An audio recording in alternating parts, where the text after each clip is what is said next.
یہ وہ بارڈروں کے اوپر کھڑے ہوئے ہیں یا جہاں جہاں اللہ کے راستے کے اندر لڑ رہے ہیں، ان کی وجہ سے ہم مامون ہو کر امن کے ساتھ اپنے ملک کے اندر چار دیواری کے اندر بیٹھ کر بالکل امن کے ساتھ اپنی عبادتیں کر رہے ہیں، یہ ان کا احسان ہے ہمارے لیے۔ اور اللہ کے راستے کے اندر ایک رات کا پہرا کر دینا، ایک رات ان آنکھوں کو جگا دینا، حدیث پاک کے اندر آتا ہے کہ دنیا و ما فیہا سے وہ آنکھ بہتر۔ اور فرمایا کہ جس آدمی کے بدن کے اوپر جہاد کی مٹی لگ گئی، اللہ رب العزت نے اس کے اوپر جہنم کی آگ کو حرام کر دیا۔ پھر ایک اور حدیث کے اندر آتا ہے لغدوۃ او روحۃ فی سبیل اللہ خیر من الدنیا وما فیہا، کہ اللہ کے راستے کے اندر صبح کا ایک پہر یا شام کا ایک پہر لگا دینا، یہ دنیا وما فیہا، دنیا کے اندر جو کچھ ہے ان سب سے بہتر ہے کہ ایک پل ہمارے جہاد کے اندر گزر جائے۔ حضرات صحابہ کرام نے اس فریضے کی اہمیت کو پہچانا، اور پھر جب بھی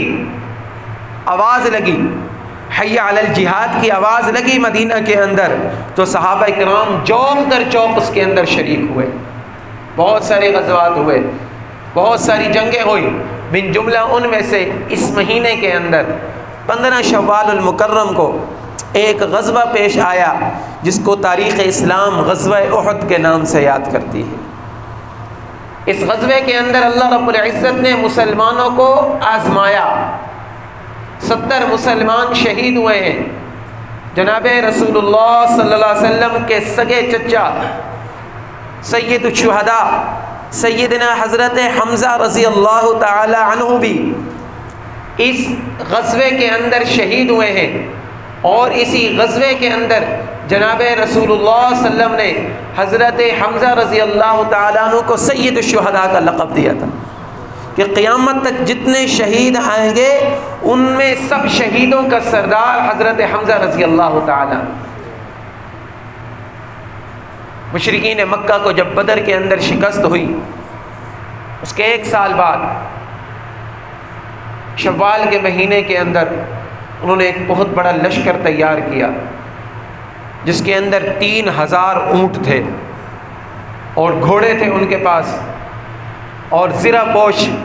جوان تھے۔ ارد گرد کے قبائل سے انہوں نے جنگجو جمع کیے، ایک بہت بڑی رقم انہوں نے اس کے لیے وقف کی کہ اتنا سارا مال ہم یہ مسلمانوں کے خلاف لے کر جائیں گے اور مسلمانوں کو شکست دینے کی کوشش کریں گے۔ حضور علیہ السلام کے چچا حضرت عباس رضی اللہ تعالیٰ عنہ، آپ اس وقت مکہ کے اندر موجود تھے، آپ نے حضور علیہ السلام کے پاس قاصد بھیجا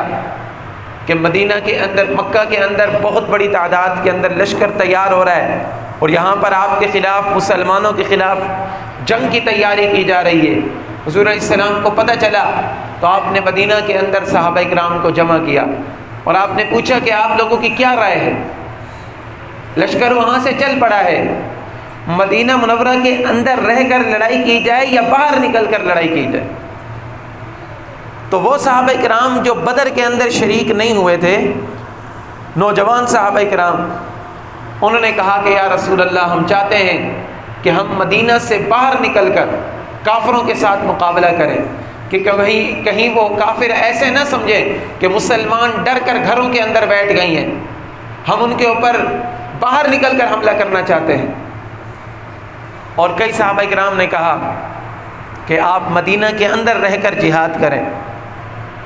تو زیادہ رائے تھی باہر کی طرف، اور انہی میں سے حضرت حمزہ رضی اللہ تعالیٰ عنہ تھے۔ انہوں نے کہا کہ میں قسم کھاتا ہوں میں اس وقت تک کھاؤں گا پیوں گا نہیں جب تک خارج مدینہ سے باہر جا کر کافروں سے لڑوں گا نہیں۔ جمعۃ المبارک کا دن تھا، اللہ کے نبی آپ گھر کے اندر تشریف لے گئے۔ آپ جب جنگی لباس پہننے کے لیے گئے ہیں تو پھر دوسرے صحابہ کرام جن کا مدینہ کے اندر رہ کر لڑائی کرنے کا مشورہ تھا، انہوں نے باقی صحابہ کرام کو سمجھایا کہ جب اللہ کے نبی کہہ رہے ہیں تو ہمیں چاہیے کہ ہم مدینہ کے اندر ہی رہ کر لڑائی کریں۔ اللہ کے نبی اب باہر آپ جنگی لباس، جنگی ٹوپی پہن کر آئے ہیں، لوہے کی ٹوپی اور زرہ، خود، تلوار، یہ ساری چیزیں پہن کر آپ علیہ السلام جب باہر تشریف لائے تو صحابہ کرام نے عرض کی یا رسول اللہ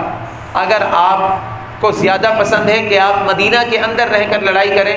تو ہم بھی آپ کے فیصلے کے اوپر راضی ہیں۔ تو اللہ کے نبی نے فرمایا کہ کسی نبی کے لیے یہ مناسب نہیں ہے کہ جب وہ جنگی لباس پہن لے اور اس کے پہننے کے بعد بغیر جنگ کیے اس کو اتار دے۔ فرمایا کہ اب اللہ رب العزت کے اوپر توکل کرو اور نکلو مدینہ سے باہر۔ احد کے میدان کے اندر جب پہنچے ہیں، حضور علیہ الصلوۃ والسلام نے احد کے اندر ایک گھاٹی ہے جبل رماد جس کو کہا جاتا ہے، وہاں پر آپ نے 50 تیر اندازوں کو بٹھایا ہے کہ تم لوگ یہاں پر بیٹھو، اور یہاں تک فرمایا کہ ہمیں فتح ہو یا شکست آپ لوگوں نے یہاں سے نہیں اٹھنا ہے۔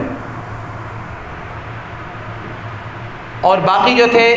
1000 کا لشکر نکلا ہے، 1000 میں سے 700 رہ گئے، 300 جو آدمی تھے ان کو عبداللہ بن ابی رئیس المنافقین جو تھا وہ لے کر چلا گیا۔